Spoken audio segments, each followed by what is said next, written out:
Good morning everyone. Welcome back to my channel Chandrali Kaushik আৰু আজিকালি মই অলপ সোনকালে উঠিবলৈ লৈছোঁ উঠা মোৰ এঘণ্টা হৈ গ'ল আৰু যিখিনি যে আগৰ ব্লগটো দেখাইছিলোঁ এলমণ্ড খাওঁ কিচমিচ খাওঁ পানী খাওঁ সেইখিনি খোৱাৰ পিছত কিছুমান কাম আছিলে কৰি ল'লোঁ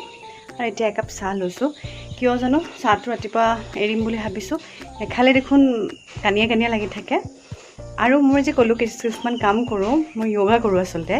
য়োগা কৰা মোৰ বহুত দিন হৈ গ'ল ইভিনিং য়োগা কৰিছিলোঁ কিন্তু ভাবিলোঁ ইভিনিঙত কৰাতকৈ মৰ্ণিং কৰিলে দিনটো বেছি ফ্ৰেছকৈ যায় চ' সেইখিনি মই বেলেগ এটা ব্লগত দেখাওঁ আৰু চাহ একাপ লৈছোঁ খাবলৈ কাৰণে আৰু আজি যিহেতু ছানডে মই হাজবেণ্ডক কৈছোঁ যে বৰ লাগিছে অলপ ওলাই যাব লাগিব কিন্তু ভাবিছোঁ চিলাপথাৰৰ ফালে যাম ডিমৌ শুনিছে চাগে নাম ডিমৌ চিলাপথাৰ সেইফালে অলপ যাম বুলি ভাবিছোঁ গতিকে মই আটা মাৰিলোঁ আৰু এতিয়া বেছি 6:30 আমি সোনকালে ওলাই যাম গতিকে আটা মাৰিলোঁ আৰু ৰুটিৰ লগত খাবলৈ চিম্পলকৈ একদম ইজিকৈ মচুৰ দাইল বনাম আৰু কেনেকৈ বনাম চাওঁ বলক আজি মোৰ ৰাতিপুৱাই ভাজি কাটিবলৈ মন যোৱা নাই বহুতৰে হয় চাগে ৰুটি বনাব লাগে কিন্তু ভাজি বনাবও লাগে লগতে সদায়তো মন নাযায় আৰু দুপৰীয়া বনাব লাগিব গতিকে মচুৰ দাইলৰ এটা ৰেচিপি দিম চিম্পল আপোনালোকে বহুতে জানেই চাগে যিটো ৰুটিৰ লগত খাবলৈ বিৰাট সোৱাদ হয় বিৰাট ধুনীয়া হয় তেনেহ'লে চাওঁ বলক মই লৈছোঁ এটুকুৰা তেজপাত কেইফুটামান নহৰু কাটি লৈছোঁ পিঁয়াজ আৰু মচুৰ দাইলখিনি তিয়াই থৈছিলোঁ অলপ দেৰি এটা ননষ্টিক প্ৰেছাৰ কুকাৰ লৈছোঁ ননষ্টিক বুলি কথা নাই যিকোনো কুকাৰে ল'ব পাৰে আৰু কুকাৰত বনালে পটাপট হৈ যায় সেইটো এটা ভাল কথা আৰু এইখন মোৰ হেতা আৰু হেতাখন কাঠৰ হয় ননষ্টিকৰ কাৰণে কাঠৰ খুব ভাল ননষ্টিক বুলিয়েই নহয় মই আজিকালি ষ্টীলৰ হেতা ইউজেই নকৰা হ'লোঁ এইখনেই ইউজ কৰোঁ এইখন এমাজনৰ পৰা কিনিছিলোঁ মই এমাজনত চাৰ্চ কৰিলে পাব চব গুটুং হয় কাঠৰ হেতাবিলাক এনে যে চিধা থাকে বনাবলৈ বিৰাট বেয়া কিন্তু এইখন খুব ভাল হয় আৰু কিবা নিমৰ ডালৰ বুলি লিখা আছে খালি ব্ৰেকেবল হয় দেই কাঠৰ যদিও আগতে মোৰ কি হ'ল এখন হাতৰ পৰা পৰি গ'ল ভাগি থাকিলে কাঠৰ হেতা যদিও ব্ৰেকেবল সাৱধানে ৰাখিব লাগিব কিন্তু খুব ভাল আৰু ধুনীয়া এটা মানে কিবা গুণ এটা আছে বিৰাট ধুনীয়া এতিয়া চাওঁ কেনেকৈ বনাওঁ 10 মিনিটতে ৰুটিৰ লগত খাব পৰাকৈ দাইল আৰু আটাটো যদি ক'ৰবাত যাওঁতে লৈ যাবলৈ হয় তেনেহ'লে আটাটো আপোনাক গাখীৰেৰে মাৰিবচোন গাখীৰেৰে মাৰিলে আটাটো বিৰাট কোমল হয় আৰু ৰুটিখন শুকানকৈ বনাই নিলেও ঠাণ্ডা হৈ যোৱাৰ পিছতো একদম কোমল হৈ থাকে কেতিয়াবা ট্ৰাই কৰি চাব এতিয়া কেৰাহীত দিছোঁ পাঁচফোৰণ তাৰপিছত তেজপাত দিছোঁ তাৰপিছত নহৰু কেইফুটা দি পেলাই ৰঙা হৈ যোৱাকৈ একেবাৰে তেলত মানে ফ্ৰাই হ'বলৈ দিব লাগিব আৰু তাৰপিছতহে পিঁয়াজখিনি দিব লাগিব নহৰুখিনি ৰঙা হৈ যোৱাৰ পিছত তেতিয়া ফ্লেভাৰটো খুব ধুনীয়া আহে আৰু গোটেইখিনি ভালদৰে লৰাই লৈছোঁ আৰু পিঁয়াজখিনি ৰঙা হৈ যোৱাকৈ ভালদৰে ফ্ৰাই কৰিব লাগিব তেতিয়াহে দাইলখন খাবলৈ বৰ ধুনীয়া হ'ব আৰু এইফালে কেইটুকুৰামান আলু কাটি লৈছিলোঁ আলুখিনি পিঁয়াজ নহৰুৰ লগত ভালদৰে ফ্ৰাই কৰি ল'ম অলপ দেৰি দাইলখিনি বেছি সময় ফ্ৰাই কৰিব নালাগে নহ'লে টাইট হৈ যাব এতিয়া দাইল দি লৈছোঁ আৰু দাইলখিনিৰ লগত গোটেই মিক্সাৰটো ভালদৰে লৰাই ল'ম বেছি দেৰি ভাজিব নালাগে দাইলখিনি আৰু এতিয়া তাতে দি দিছোঁ অলপমান জিৰা গুড়ি ধৰক আধা চামুচৰ সমান এচামুচো দিব পাৰে আৰু এয়া মই খুন্দনাত খুন্দি লৈছিলোঁ জালুকৰ গুড়ি আৰু পানী দিছোঁ পানী অন্য দাইলতকৈ কম পৰিমাণে দিব অলপ থুপথুপীয়া নিচিনা হ'ব লাগে তেতিয়াহে খাবলৈ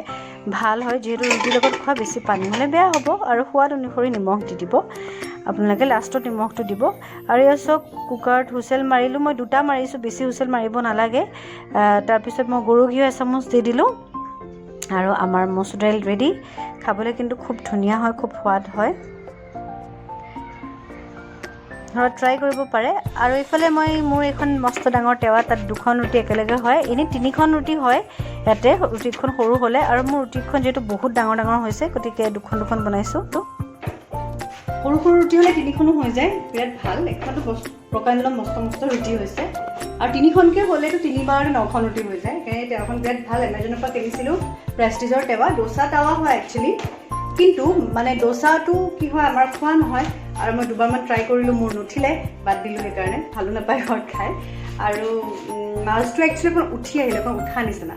সেইকাৰণে মই এখন ৰুটি বনোৱা টাৱাই কৰি দিলোঁ কিন্তু ফটাফট ৰুটি হৈ যায় সেইকাৰণে ভাল আৰু এইফালে মই লাঞ্চৰ কাৰণে বনাইছোঁ বিৰিয়ানী তাৰ কাৰণে মই 2টা পিঁয়াজ ৰঙাকৈ ফ্ৰাই কৰি লৈছোঁ 2টা কণী আৰু এটা আলু 4ফাল কৰি গোটেইখিনি ফ্ৰাই কৰি লৈছোঁ বেলেগ বেলেগকৈ তাৰ পিছত মই এতিয়া কুকাৰটোত ভাজি আছোঁ 3টা পিঁয়াজ মিক্সিত মাৰি মানে ভঙা ভঙা কৰি লৈছোঁ আৰু এফাল বিলাহী দিছোঁ গুটিকেইটা উলিয়াই আৰু অলপ দৈ দিছোঁ দৈটো মোৰ পানী হৈ গ'ল সেইকাৰণে এনেকৈ চেকি দিছোঁ চেকনিত ডাঠ দৈখিনি দিব লাগে আৰু আদা নহৰুৰ পেষ্ট 2 চামুচ দিছোঁ এইখিনি দেখুওৱা নহ'লে ক্লিপটো লোৱা নহ'লে কাৰণ বৰ লৰালৰি হৈছে যিহেতু আমি ওলাই যাব লাগিব আৰু 2টা বজাৰ আগতে ঘৰ পাবহি লাগিব সেইকাৰণে আপোনালোকে এনেকৈ দেখাই থৈছোঁ ইয়াতে মই তেলত আপুনি দেখিছে পিঁয়াজ দিছোঁ আদা নহৰু পেষ্ট দিছোঁ বিলাহী দিছোঁ আৰু দৈ দিছোঁ 4টা বস্তু ভালদৰে ফ্ৰাই কৰি ল'ব আৰু এভাৰেষ্টৰ চাহী বিৰিয়ানী মছলাটো মই ইয়াত 2 চামুচ দিম প্ৰথমতে মই দিলোঁ নিমখ তাৰপিছত মই মানে তাতে হালধি দি দিম হালধিটো অকণমান দেৰিকৈ দিওঁ পিঁয়াজখিনি অলপ আধা ফ্ৰাই হোৱাৰ পিছত নহ'লে লাগি ধৰিব কুকাৰত গতিকে হালধিটো মই দেৰিকৈ দিওঁ তাৰপিছতে এভাৰেষ্টৰ যিটো চাহী বিৰিয়ানী মছলা সেইটো 2 চামুচ দিওঁ ক্লিপটো মই লৈছিলোঁ কিন্তু মোৰ নাহিলে দেখোন কেনেবাকৈ থাকি গ'ল চাগে তাৰপিছত মোৰ সেইটো কাট খাই গ'ল একচুৱেলি এডিট কৰোঁতে আৰু মই বিৰিয়ানী মছলা দিলোঁ 2 চামুচ আপোনালোকে 3 চামুচো দিব পাৰে আৰু অকণমান জিৰা গুড়ি ইচ্ছা কৰিলে দিব পাৰে কিন্তু এভাৰেষ্টৰ চাহী বিৰিয়ানী মছলাটো ইমানেই ধুনীয়া ফ্লেভাৰ তাত বেলেগ মছলা দিবলৈ কোনো প্ৰয়োজন নাই আৰু মছলাখিনিৰ লগত ভালদৰে ভাজি ল'ব আৰু দৈখিনি দিওঁতে চিম কৰি ল'ব দৈ দিওঁতে সদায় চিম কৰিহে ভাজিব লাগে এতিয়া মই মিডিয়াম ফ্লেমত অলপ ভাজি লৈছোঁ আৰু বহুত সময় এইখিনি ভাজিব লাগে আচলতে মছলাটো তেতিয়াহে ভাল হয় এতিয়া ভাজি থোৱা আলু কেইটুকুৰ দি দিছোঁ আৰু আলু কেইটুকুৰ অলপ ভাজি হোৱাৰ পিছতে মই 2 কাপ যিটো চাউল আছিলে বিৰিয়ানীৰ কাৰণে এটা স্পেচিয়েল চাউল পায় চ' সেইটোৱে দিছোঁ দীঘল যিটো লং গ্ৰেইন বাসমতি সেইটো দি দিছোঁ আৰু এইটো ফৰ্চুনৰ লং গ্ৰেইন বাসমতিটো খুব টেষ্টি হয় আৰু গোটেইখিনি লৰাম কিন্তু চাউলখিনি লৰাওঁতে আপোনালোকে সাৱধান হ'ব যাতে চাউলখিনি ভাঙি নাযায় আৰু ইয়াতে মই 2টা কণী দি দিছোঁ যিহেতু মই কণী নাখাওঁ গতিকে 2টা কণীৰে বিৰিয়ানী 2 কাপ চাউলত বনাইছোঁ